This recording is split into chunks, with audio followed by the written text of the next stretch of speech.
U by Moen Shower Controller can be mounted right in the shower. The simple interface allows you to turn the shower on and off, as well as restart the shower after being paused during warm-up mode. You can also turn on the shower by simply pressing the preset 1 or 2 buttons. The number will glow to show that the selected preset is active. Temperature is easily controlled using the hot or cold arrow keys. Each depression equals 1 degree of temperature change. Up to 2 outlets can be controlled.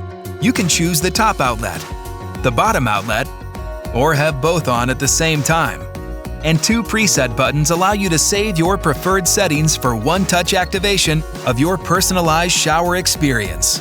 Simply set your preferred temperature.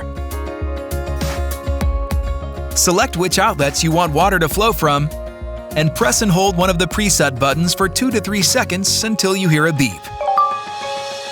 U by Moen Shower, the shower designed just for you.